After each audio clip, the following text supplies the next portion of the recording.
मंगलम भगवान वीरो मंगलम भूतमोहये मंगलम कुंद कुंदाद्योस्तु मंगलम सर्वमंगल मांगल्यम सर्वकल्याणकारकम शरणं सर्वधर्माणां जयं जयतु शासनं जयं जयतु शासनं जयं जयतु शासनं नमः सहैसाराय स्वानुभूत्या चकासते चित्स्वभावाय सर्वभावान्तरचिदे सर्वभावान्तरचिदे सर्वभावान्तरचिदे।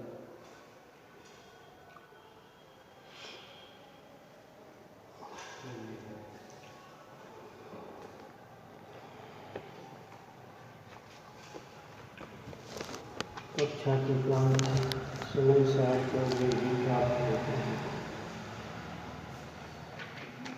जो जिस स्वरूप को जिस स्वरूप को अनुभव करते हैं। आत्मा जैसा है वैसा अनुभव में ले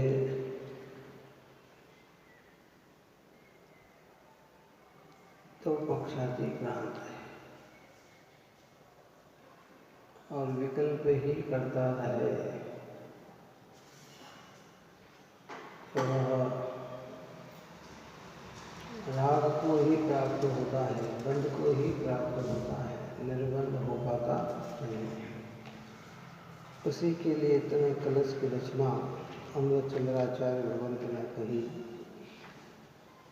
एक कहता है जीव बंधा है, एक कहता है कि अबंध है, एक नहीं कहता है कि जीव मूढ़ है, तो एक नहीं कहता है कि जीव अमूढ़ है, एक नहीं कहता है जीव रागी है, एक कहता है रागी है, एक कहता है द्वेषी है, एक कहता है द्वेषी है, एक कहता है करता है अकर्ता है, भोक्ता है अभोक्ता है, जीव जीव है जीव जीव नहीं है, आदि आदि इतनी चर्चा करने की, कर्ता की, कारण की, कार्य की, है ना। ये सब विकल्प है।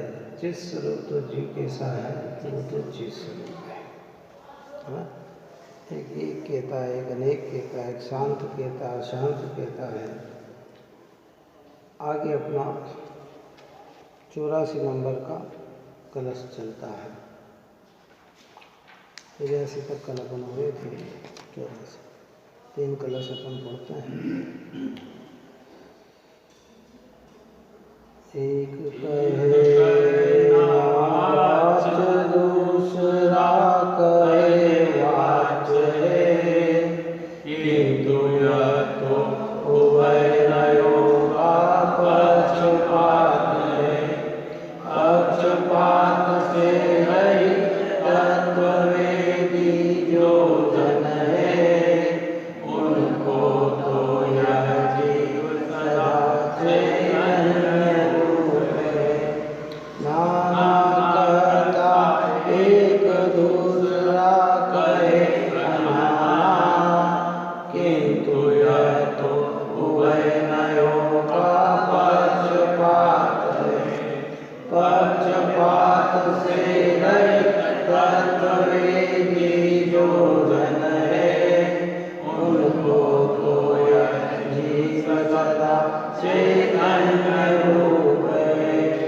एक कहे नाचे दूसरा कहे चैत्य है, किंतु यह तो उभयनयों का पक्षपात है। पक्षपात से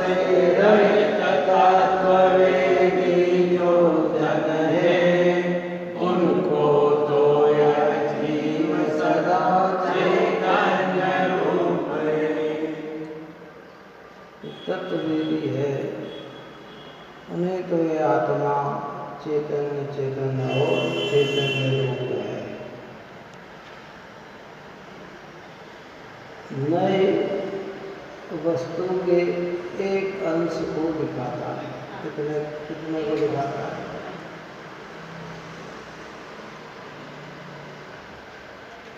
नई की परिभाषा ही है कि वस्तु के अंश को ग्रहण करे उसे नई कहते हैं।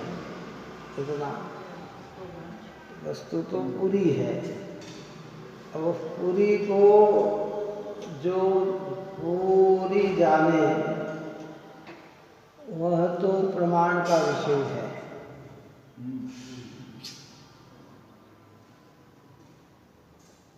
और जो अंश रूप में ग्रहण करे वो नहीं है।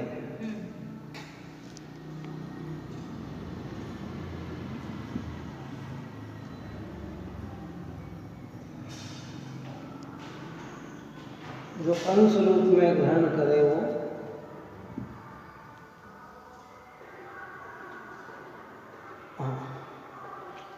अंश रूप में ग्रहण करे वो नहीं है। जब व्यवहार नहीं का ग्रहण करे तो स्थूल ग्रहण करता है, जिसकी चर्चा अपन ने कल की थी। पर्याय को ग्रहण करता है, भेद को ग्रहण करता है, संयोगों को ग्रहण करता है, और जब निश्चय की बात करें तो मूल स्वभाव को, द्रव्य को ग्रहण, द्रव्यार्थिक नहीं द्रव्य को ग्रहण करता, पर्यार्थिक नहीं पर्याय। लेकिन वस्तु तो कैसी है? पूरी है, द्रव्य पर्यात्मक वस्तु है। चित स्वरूप की अनुभूति चित स्वरूप है। कैसी है? मतलब चित स्वरूप। उसमें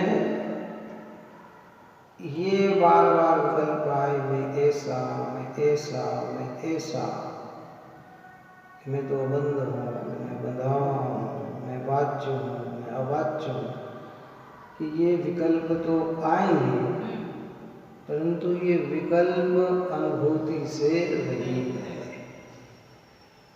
जो जिस सामान्य को अनुभव करते हैं वे विकल्प रूप, वहाँ विकल्प की अनुभूति नहीं है। और जो विकल्प आते हैं उन विकल्प के ज्ञाता हो जाते हैं। क्या हो जाते हैं? ज्ञाता। एक कहता है कि जीव वचन में कहने योग्य है, एक कहता है कि जीव अवाच्य है, जीव वचन कहने योग्य नहीं है। जब ये कहा जाए कि जीव वचन में कहने योग्य नहीं है तो वह निश्चय नहीं का कथन है, और कहने योग्य है वो काय का कथन है? व्यवहार नहीं का कथन है। और वस्तु कैसी है कि वो तो इससे भी पक्षातिक्रांत है। विकल्प ही जिन्हें नहीं आते हैं उन्हें पहले विकल्प में लाया गया और विकल्प में ही बने रहे तो वहां से हटाया गया।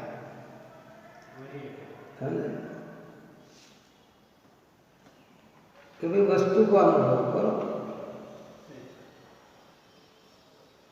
अनुभूति ही पक्षातिक्रांत। जितने दिगंबर संत हैं निर्विकल्प स्वरूप का भोग करते हैं, ज्ञानी धर्मात्मा है वो निर्विकल्प स्वरूप का भोग करते हैं। जब आत्म स्वरूप में लीन होते हैं तब बद्ध अबद्ध के कोई भी विकल्प उनके अंदर दिखाई देते नहीं। ये जो विकल्प आते हैं ना, ज्ञानियों को भी जो विकल्प आते हैं, सम्यक दृष्टियों को भी जो विकल्प आते हैं वो राग का अंश है। काय का अंश है? वो राग का अंश है। विकल्प यानी यहाँ लेना विचार, भाव, ये क्या है? राग का अंश। राग के अंश में ज्ञान की अनुभूति नहीं है। भागई से बद्ध का विकल्प तो अनादि से है, वाच्य का विकल्प तो अनादि से। आत्मा कैसे के वचन में कहने योग्य है। आत्मा को कैसे समझेंगे कि देखो वचनों के द्वारा समझेंगे आत्मा ऐसा है, आत्मा ऐसा है, आत्मा ऐसा है। तो स्थूल दृष्टि तो यही है। तो फिर आगे जाके कहते कि नहीं ये वचनों का विषय नहीं है, आत्मा अवाच्य है, वचनों का विषय नहीं है। तो वो विकल्प करने लगा कि आत्मा वचनों का विषय नहीं, वचनों अवाच्य है, अवाच्य है, अवाच्य है, अवाच्य है। तो कहते हैं कि ये भी पक्ष है। जो पक्षातिक्रांत है वे ही समय के सार को प्राप्त होते हैं। क्या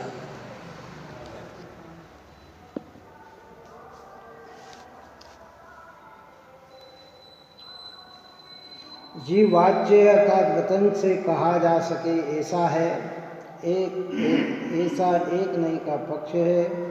और जीव वाच्य वचन गोचर नहीं है ऐसे दूसरे नई का पक्ष है। इस प्रकार चित स्वरूप जीव के संबंध में दो नयों के दो पक्षपात हैं। दोनों नयों के दो विकल्प हैं। एक कहता वाच्य है, एक कहता अवाच्य है। जो तत्ववेता पक्षपात रहित है उसे तो इस प्रकार चित स्वरूप जीव के संबंध में दो नयों के दो पक्षपात है। जो तत्ववेता पक्षपात रहित है उसे निरंतर चित स्वरूप जीव चित्त स्वरूप ही है। कैसा है? चित्त स्वरूप जीव चित्त स्वरूप ही है। चित्त स्वरूप भी है नहीं कहा, चित्त स्वरूप ही है। आप हमारा लक्ष्य विकल्पों से भी परे होने का होना चाहिए। आचार्य विकल्प की भूमिका में विकल्प से रहित होने की विधि बताते हैं। काय की ये जो विधि चल रही है काय की चल रही है भूमिका कौन सी हमारी? विकल्प की। अगर हमारे अंदर निरंतर भार के विचार आते हैं तो फिर उन विचारों से हटकर जिन वचनों के विचार आना चाहिए। और फिर जिन वचनों के विचार में भी बद्ध के विकल्प विचार आते हैं तो कहते ये भी विचार है और वस्तु स्वरूप तो इससे भी भिन्न है। विचारों में नहीं आएंगे तो विचार रहित आत्मा कैसे? इसलिए ये सौभाग्य आपको और हमको मिला। किसको मिला? विचारों का सौभाग्य किसको मिला? संगी पंचेंद्री जी को सौभाग्य मिला विचारों का। असंगियों को तो पता ही नहीं कि विचार क्या है और क्या नहीं है। एक इंद्री से लेकर पंचेंद्रिय असंगी तक जितने भी जीव हैं वो तो विचार रहित ही हैं। वो तो सोच ही नहीं सकते, कुछ भी नहीं सोच सकते हैं। आप हम हर चीज का सोच विचार कर सकते हैं, विचार कर सकते हैं, समझने का प्रयत्न कर सकते हैं। असंगी की योग्यता में तो है ही नहीं। और इसमें कितने जीव हैं? अनंता अनंत अगर जीव राशि है तो कई दशमलव लगा लिया जाए और उसके बाद एक पॉइंट लिया जाए, उतनी राशि संगी पंचेंद्री जीव की है। 99 तो अलग हटा दिया और एक पॉइंट लेके आए। कितना लेके आए? और एक में भी कई दशमलव लग जाए। कितने? कई दशमलव लग जाए। उसके बाद एक पॉइंट ऐसा है कि जिसमें संगी पंचेंद्रीपना है। पूरे संगी की बात कर रहे हैं। सारे संगी आ गए। मनुष्य तिरंज नारकी देव सब आ गए। सब समाविष्ट। इतने जीव राशि तो असंगी पर्याय में विचार रहित है, जिनको विचार होते ही नहीं है। और इतनी राशियों के अंदर फिर कितने ही दशमलव लगा ले जाए, तब एक पॉइंट ऐसा है कि जो अपने विचारों को बुद्धिपूर्वक समझ पाते हैं, धर्म के विचार कर पाते हैं। आत्मा कौन है, आत्मा का स्वरूप क्या है, धर्म क्या है, तत्व क्या है, कौन से तत्व का क्या स्वरूप है, इतनी बात समझने वाले भी फिर इतने विरल जीव हैं।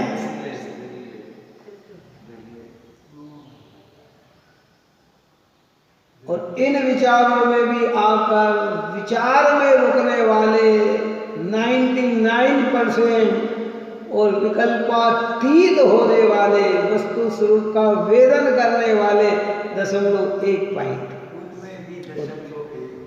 अब आप सोच सकते हैं, आप हम विचार कर सकते हैं कि कितनी दुर्लभता है, और वो अवसर हमें प्राप्त हो रहा है, हमें प्राप्त हो रहा है।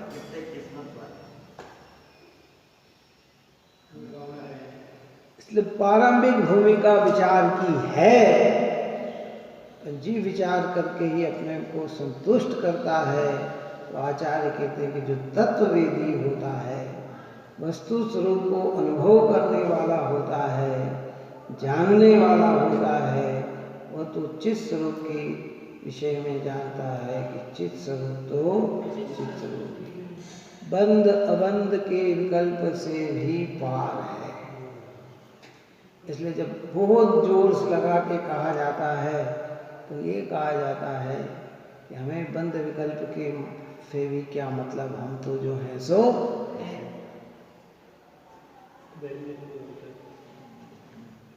मुक्त होना, ये भी विकल्प, बंधा हुआ हूँ, ये भी विकल्प। लेकिन सब समझ के आगे की बात है। हाँ, पहले व्यवहार नहीं किया, श्रद्धा व्यवहार का विचार अनादि से हमारी परिणति में संस्कार बस चला आ रहा है। ये इससे हटके निश्चय के विकल्प में आए, पर विकल्प को क्या समझें, विकल्प समझें।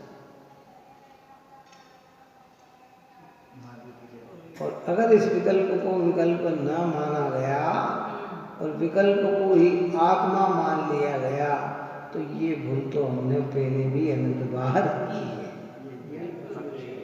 अनेकों बार ये भूल हमने की है। संतुष्ट हो गए हम, अच्छा स्वरूप नहीं देखा, पार देख कभी खुद के समुद्र को, क्यों सरिता पर भूला रे, मोती की पहचान नहीं, इसलिए शिव पर भूला रे। स्वयं के समुद्र को नहीं देखा तो सरिता पे ही मग्न हो गया। क्या मोती को, सच्चे मोती को नहीं पहचाना तो शिव को ही मोती मान बैठा, आत्मा को नहीं पहचाना तो विकल्प को ही आत्मा मान बैठा। किसको ये नहीं समझ पाया ना, तो क्या किया, अरे भाई बस हमारे अंदर तो ये विकल्प आ रहे हैं, इसलिए हम तो ऐसे हो गए कि भाई वो विकल्प में ही आत्मा की कल्पना करके मूल आत्म तत्व से वंचित रह गया, मूल आत्म तत्व से वंचित।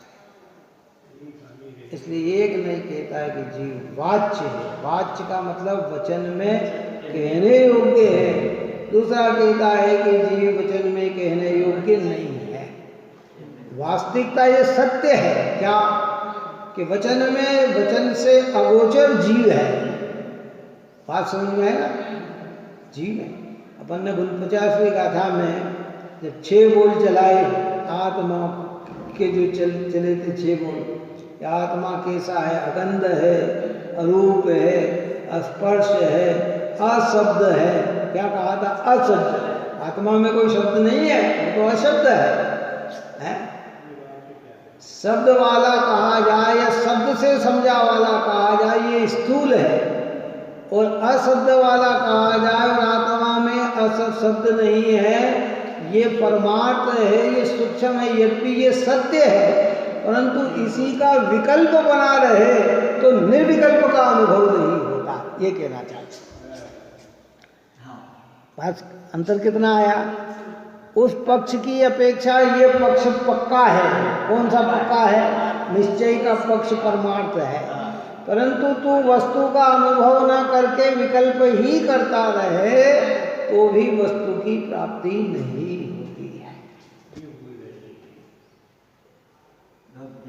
हाँ, अद्भुत बातें हैं भाई ये तो देखो। हाँ, आचार्यों की अद्भुत अनुपम कृपा है, उपमा रहित कृपा है। इतनी कृपा आचार्य भगवंत की है। अटकने के मार्ग हजारों हैं, अटकन से निकलने का मार्ग ये है। जीव विचार करके संतुष्ट हो गया, मंदिर में बैठा, पहले नमोकार मंत्र की जाप करता था, अनंत सिद्ध बोलता था, पंचपरमेष्ठी को ध्यान में लेता था। अब जिनागम की निकटता से और विशेषता आई तो मैं शुद्ध हूँ, बुद्ध हूँ, अबद्ध हूँ, स्पर्श हूँ, अवाच्य हूँ, ऐसे विकल्प आने लगे। तो यद्यपि उसके सामने ये विकल्प श्रेष्ठ है, पर ये विकल्प करके ही संतुष्ट हो रहा है, तो आचार्य कहते हैं कि ये भी पक्ष है और तुम्हें पक्षाधिक्रांत हो रहा है। अंतर समझ में आया नहीं आया?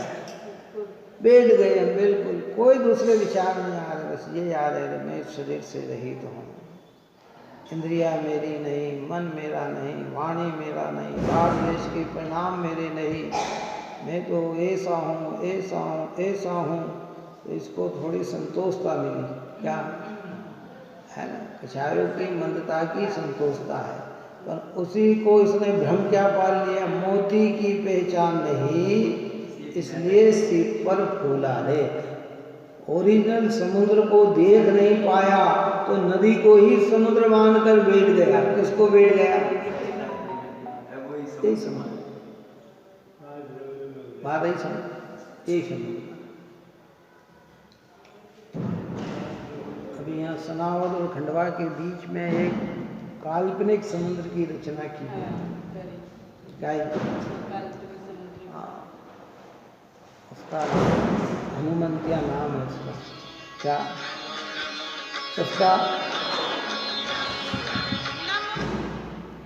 उसका नाम ये है। जिसने ओरिजिनल समुद्र नहीं देखा, किसने? उसकी पूरी, पर फिर भी वो बहुत छोटा है। तो अज्ञानी सामान्य जन क्या मानेगा कि भाई यही समुद्र है। लेकिन जिसने ओरिजिनल समुद्र देख लिया हो, कहाँ? क्योंकि समुद्र का और छोर आंखों से दिखाई नहीं देता। कितना है ना? उसका आठ और छोर, चले जाओ चले जाओ चले जाओ चले जाओ, क्या वो उसी को मान के बैठ गया। ऐसे कहने के वास्तविक चित स्वरूप का अनुभव न करके हम विकल्प में ही संतुष्ट होकर बैठ गए। साहब ये देखा कि ये तो नदी है, ये तो तालाब है, तो वो समुद्र, कि भाई जिसे तू समुद्र कह रहा वो भी समुद्र नहीं है, वो भी तालाब है। ओरिजिनल वो भी एक नदी है। ओरिजिनल समुद्र तो वह है जिसकी गहराई गंभीर होती है, जिसकी लंबाई चौड़ाई विशाल होती है। चले जाओ चले जाओ चले जाओ तो दिखती नहीं आपको, कितना गंभीर होता है। विचार करें बात। विकल्प में न आने वाले विकल्प में आए,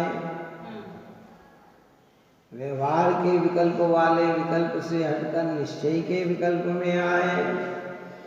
परंतु विकल्प भी पक्ष है।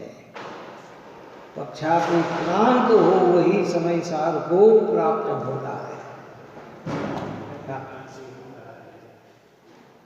जीव नाना रूप है ऐसा एक नई का पक्ष है, और जीव नाना रूप नहीं है ऐसा दूसरे नई का पक्ष है। इस प्रकार चित स्वरूप जीव के संबंध में दो नयों के दो पक्षपात हैं, जो तत्ववेता पक्षपात रहित है उसे निरंतर चित स्वरूप जीव चित स्वरूप ही है। निरंतर चित स्वरूप जीव के साथ एक कहता है जीव नाना। नाना का अर्थ क्या होता है? अनेक रूप, नाना रूप। और एक कहता है जीव नाना रूप नहीं, एक रूप ही है। पर्याय से देखे तो जीव नाना रूप है और स्वभाव से देखे तो जीव एक रूप है। चौथी गाथा में इसकी चर्चा अपन करके आए। अनन्य, अन्य अन्य और अनन्य। मिट्टी के स्वभाव की ओर से देखा जाए तो मिट्टी मिट्टी है, और मिट्टी की अवस्था रूप से देखा जाए तो मिट्टी अनेक रूप है। घड़ा कहो, झारी कहो, कड़ाइला कहो, सुराई कहो, या मिट्टी से गमला कहो, और भी जो जो मिट्टी से बनते हैं वो सब। तो उस दृष्टि से देखा जाए तो कितने रूप दिखाई दे रही है, और मिट्टी स्वभाव से देखा जाए तो कितनी दिख रही है। ये मिट्टी वो मिट्टी है। क्या बताओ? उस समय मिट्टी चलती थी ना, इसलिए मिट्टी का। आज स्टील का कर दें, स्टील के कितनी चीजें दिखाई देती है। चलो, अगर बर्तनों में देखें आप, हमारी रसोई के अंदर देखें तो स्टील के कितने बर्तन होते हैं, सब अलग अलग दिखते हैं ना। और स्टील स्वभाव से देखा जाए तो एक नाना रूप है और एक रूप है। नाना का भी विकल्प और एक का भी विकल्प। नाना के विकल्प से एक का विकल्प अच्छा कहा जाता है, लेकिन विकल्प तो विकल्प है। इसे जीव की अवस्था रूप से देखा जाए तो जीव नाना रूप दिखाई देता है। रागी, देसी, मोही, समदृष्टि आदि, ये सब जीव पर्यायी दृष्टि से अनेक रूप दिखाई देता है। मनुष्य दिखता है, तिरंज दिखता है, नारकी दिखता है, एकेंद्रीय दिखता है, विकलेंद्रीय दिखता है, सकलेंद्रीय दिखता है। ये और एक चैतन्य की दृष्टि से देखो तो जीव कैसा है? चैतन्य। तो उनको उनका पक्ष छोड़कर चैतन्य का पक्ष लेना, परंतु विकल्प ही नहीं करना, विकल्पातीत होना। विकल्प के कार्य में भी उस चित्त स्वरूप के लक्ष्य, ये एक अच्छी चीज दे दी आचार्य ने हमको कि विकल्प आए इतनी बुराई नहीं है, पर विकल्प को ही वस्तु मान ले ये बुराई है। तो हमें क्या अनुभव करना? चित्त सामान्य अनुभव करना। और आज तक भूल हमने यही की है कि विकल्प में आ गए, संतुष्टि तो हो गए। अरे भैया, आप सब तो अपने को कैसे ही मानो, मैं तो अपने को आत्मा मानता हूँ, बस मैं तो अपने को जीव मानता हूँ। आप कहोगे ये है, ये सब मान लिया, मैं तो जीव हूँ। कि तू जीव हो और जीव की अनुभूति नहीं करता और जीव का विकल्प करता है, वो विकल्प भी पक्ष है। बात है समझ में? ये जिनवाणी का सार है, निचोड़ है, मक्खन है। ये जीव संतुष्टित कहाँ हो गया? अरे देखो साहब, ये तो अपने को मनुष्य मानते, मैं तो भैया हर अवस्था में अपने को आत्मा मानता हूँ। ये अपने को बालक युवा मानते, मैं तो आत्मा मानता हूँ। ये रंग राजा मानते, मैं तो अपने को आत्मा मानता हूँ। कि बहुत अच्छा, वो उस दृष्टि से तो अपने को आत्मा मान रहा, अच्छा, पर आत्मा का अनुभव कर रहा है कि विकल्प कर रहा है? अनुभव करना अनुभव है, लेकिन किया आज तक नहीं किया। कहाँ? विकल्प को ही मैं ही संतुष्ट हो गए। अब इसमें बहुत आगे चलेगा, इसलिए 11-9 पर पढ़कर भी क्यों अज्ञानी ले गया है जीव? सब सदाचार संयम का पालन करके भी क्यों अज्ञानी ले गया है जीव? ये भगवंत ने बताइए, जिनेंद्र भगवान ने बताया। जिनको अनुभूति होगी वो निश्चय के विकल्प आने के बाद ही होगी, पर निश्चय के विकल्प में ही खटक जाएगा तो भी अनुभूति नहीं होगी। बद्ध आदि अनेक रूप अपने को मानने वाला तो आत्मा का अनुभव कर ही नहीं सकता। कौन? जो व्यवहार का पक्ष लेता है वो तो आत्मा का अनुभव कर ही नहीं सकता। पर व्यवहार के पक्ष से उभरकर निश्चय के पक्ष में आ गया और पक्ष में ही रह गया, वो भी आत्मा का अनुभव नहीं कर सकता। ये भैया आत्मा के विकल्प में आया। अब आत्मा के विकल्प में आने के बाद इसका कार्य पहला ये कि आत्मा के विकल्प, आत्मा का कार्य क्या? ज्ञान जानन। तो बस वो विकल्प को छोड़ के उस जानन जानन में, जानन जानन वाला में, जानने जानने वाला में, जानने जानने वाला में, ये भी विकल्प है। और ये निकटता वाला है। कितना निकटता वाला है? एक समय आएगा कि विकल्प हो जाए, मतलब एकदम विकल्प तो रहेंगे। जो बच्चा क्लास में मेरिट में आता है वह बहुत पढ़ाई करता है, और बहुत पढ़ाई करने वाला मेरिट में आ ही जाए ये जरूरी नहीं। क्या समझ आई? क्या है कि हमारे बच्चे ने 99 नंबर लेके आया, 100 नंबर लेके आया, तो उसने पूरा समय कहाँ दिया? पढ़ाई में। खाते पीते भी उसको एक ही लक्ष्य काय का था, पढ़ाई का। तो जो पढ़ाई में पूरा समय दे दे वो मेरिट में आ ही जाए ये आवश्यक नहीं है। किताबें खोल खोल के बैठ जाए, लिखता हुआ रहे और उपयोग एकाग्र न करे तो वो मेरिट में नहीं आ सकता। ऐसे आप और हम जितने जितने जीव को निर्विकल्प स्वरूप की अनुभूति हुई है, चित्त स्वरूप की अनुभूति हुई है, वो निश्चय में आने पर ही हुई है। पर निश्चय के विकल्प में ही रुक गया तो अनुभूति आ गई हो ऐसा जरूरी नहीं। ये जो कर्ता का ये आता है, ये हमारा पूरा ब्रेन वॉश। हाँ, ये सारी मान्यता को हमारी बस जितनी जितनी चर्चा हमारे दिमाग में पड़ी है ना, कोई नहीं समझ पा रहा भाई, ये कोई बात नहीं समझते हैं। सब लगे हुए हैं इस तरह से आत्मा को प्राप्त कर लेंगे, नहीं इस तरह से प्राप्त कर लेंगे, नहीं इस तरह से प्राप्त कर लेंगे। यहाँ कोई कह रहा है कि ये, कोई कह रहा अभ्यास करने से आत्मा को प्राप्त कर लेंगे, कोई कहे क्रिया करने से आत्मा को प्राप्त कर लेंगे, कोई कहे इतना दान दे देंगे तो आत्मा प्राप्त हो जाएगी, कोई कहे कि ऐसा कर लूँगा तो, कोई कहे तीर्थ क्षेत्र वंदना कर लूँगा तो आत्मा प्राप्त हो जाएगी।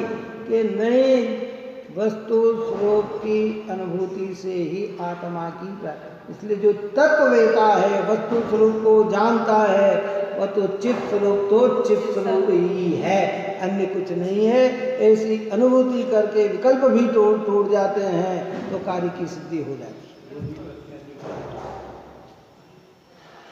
इसलिए एक सर्व कहता वाच्य है, एक कहता अवाच्य है, एक कहता नाना रूप है, एक कहते अनाना रूप है। जीव तो कैसा है देखो, व्यवहार से उभरकर निश्चय के विकल्प में आना, क्योंकि इससे इसको उलांघ करके अनुभूति आती है, और व्यवहार में ही बना रहा तो अभी तो तेरे को खबर ही नहीं। इसलिए तो आचार्य अमृतचंद्र आचार्य भगवंत ने कहा कि व्यवहार करने का पक्ष तो इस जीव को अनादि से है। इसलिए हमने इस ग्रंथ में व्यवहार से उभरकर निश्चय की बात की है। अब तो निश्चय की बात सुनकर निश्चय का ही विकल्प करे और अनुभूति ना करे तो पक्षातिक्रांत नहीं हो। अब बताओ, लोग कहते हैं कि मेरे साहब ये तो निश्चय वाले और निश्चय का। अरे भैया, जिनवाणी किसी की राखी नहीं बांधती, जहाँ गलती होती है वहाँ इंगित करती है। जिनवाणी के लिए कोई भी जहाँ जहाँ, चाहे वो ज्ञान की अपेक्षा हो, चाहे आचरण की अपेक्षा हो, अगर कहीं भी रुकावट है तो उसे आगे बढ़ाने की प्रेरणा जिनवाणी करती है। और उसी को जो मानकर उसी को सत्य समझ लेता है तो कहते हैं कि अभी तुम पक्षपात सहित हो, तुम्हें तत्ववेदी नहीं। इस प्रकार की चर्चा यहाँ की है, आगे प्रकरण और चलेगा। आप और हम सभी जीव निरंतर भेद ज्ञान को प्राप्त होकर शुद्धात्मा का अनुभव करें, यही मंगल भावना। सहजानंदे शुद्ध स्वरूपी अविनाशी आत्म स्वरूप, सहजानंदे शुद्ध स्वरूपी अविनाशी आत्म स्वरूप, सहजानंदे